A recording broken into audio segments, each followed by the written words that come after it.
মুরগির ছাল আজকে রবিবার, দেখো ছাল শুধু না আরো অনেক কিছু আছে। তুমি তুমি ঢালো। ওই দেখো গোবিন্দভোগ চাল এনেছি, ঘি এনেছি, ওইটা দিয়ে পোলাও হবে। আর এদিকে একটা একটা করে বের করো আর ঢালো। ছাল না, শুধু অনেক কিছু আছে, তুমি দেখো। মুরগির ছাল তো এখন ভাল লাগে, ও মাংস টাংস আর ভাল লাগে না। তুমি মুরগির ছাল এনেছি, এটা কি আছে দেখো তো, এটা কি? ডানা ডানা ডানা ডানা, দেখুন বন্ধুরা, এই যে ডানা আর ছাল। কই কই ছাল তোলো, ছাল তোলো মা, বড় করে তোলো। এই দেখুন বন্ধুরা, মা তুলে দেখাচ্ছে মুরগির ছাল আর এই যে ডানা। ঠিক আছে, 500 1 কিলো ওখানে। তো দুজনে এত খাবো, জম্বের খাওয়া আজকে।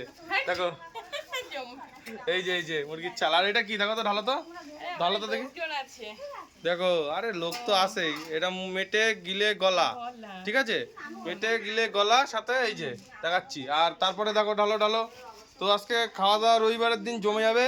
এইসব ছাল, তারপরে ডানা, তারপরে এই ঠ্যাং ঠ্যাং দিয়ে এগুলো আনা হয়েছে নিউ মার্কেট থেকে, বনগাঁ নিউ মার্কেট। আর এদিকে আছে হলো এই যে গোবিন্দভোগ চাল, ঘি, আর হলো বড় এলাচ আনা আছে, এটা দিয়ে পোলাও হবে। এই যে কি বলো তো, ঠ্যাং। তো আজকে ভালো করে রান্না তো, এত এনেছি সবাই মিলে খাওয়া নিয়ে, আরো সবাই খায় তো, জানো তো সবই। তো বন্ধুরা, এই যে একদম ফ্রেশ। দেখো মা, ছালটা একটু বড় করে মেলো, বড় করে মেলো, বড় ছালটা বড় করে মেলো।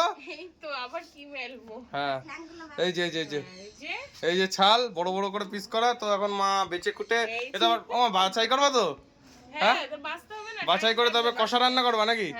ঠিক আছে, আজকে তো জমে উঠবে পোলাও আর সাথে এরকম ঠ্যাং ঠুং।